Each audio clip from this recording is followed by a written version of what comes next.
এদিকে কার্যকর নিষিদ্ধ আওয়ামী লীগের প্রতিষ্ঠা বার্ষিকী ঘিরে গোপালগঞ্জে গতকাল সন্ধ্যা থেকে মোতায়েন রয়েছে সেনাবাহিনী। এ নিয়ে বিস্তারিত জানতে গোপালগঞ্জ থেকে যুক্ত হচ্ছেন প্রতিনিধি সজীব বিশ্বাস।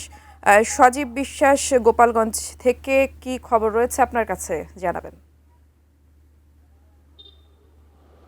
টুম্পা, এখন পর্যন্ত যদি শেষ খবর বলি, আমরা যতদূর জানতে পেরেছি গতকাল রাত থেকে এখন পর্যন্ত গ্রেফতার রয়েছে কিন্তু ৬ জন। এর মধ্যে কাশিনেতে ৪ জন এবং মুকসেদপুরে ২ জন। এবং আর যদি সার্বিক পরিস্থিতির কথা বলতে হয় তাহলে কিন্তু এখন পর্যন্ত গোপালগঞ্জের কোনো ঝটকা মিছিল বা কোনো সভা সমাবেশ বা কোনো তুচ্ছ ঘটনা কিন্তু গোপালগঞ্জে এখন ঘটেনি। আমি এই মুহূর্তে রয়েছি গোপালগঞ্জ জেলা প্রশাসন কার্যালয়ের সামনে।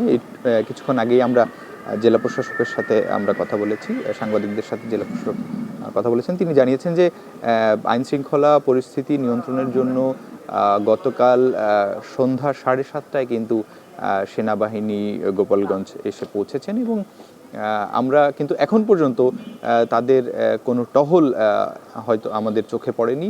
হয়তো বেলা বাড়লে তারা টহল জোরদার করতে পারে। তবে জেলা শহরের মোড়ে মোড়ে বা উপজেলা শহরগুলোতেও কিন্তু ব্যাপক নিরাপত্তা ব্যবস্থা নেওয়া হয়েছে এবং পুলিশ, আর্ম পুলিশ, গোয়েন্দা পুলিশ এবং র্যাবও কিন্তু মোতায়েন করা হয়েছে। এবং আরেকটু যদি বলি যে গোপালগঞ্জের মানুষের মধ্যে কিন্তু একটি যে ভীতি সেটি কিন্তু অনেকটা কাজ করছে, কারণ এখন প্রায় 10টার বেশি বাজে। এখনও কিন্তু আমরা যেভাবে সাধারণ দিনে মানুষের চলাচল বা সমাগমটা যেভাবে দেখি, আজকে কিন্তু আসলে কিছুটা অনেকটা ব্যতিক্রম আমরা দেখতে পাচ্ছি। বেলা বাড়লেও কিন্তু মানুষজন খুব বেশি, মানুষের যে পদচারণা সেটি কিন্তু আমরা দেখতে পাচ্ছি না।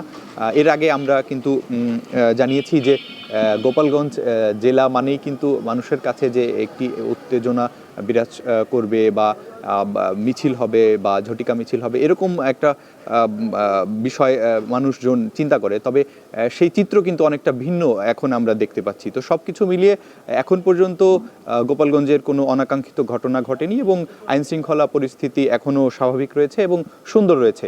তো এই ছিল আমার কাছে গোপালগঞ্জের সর্বশেষ পরিস্থিতি। টুম্পা।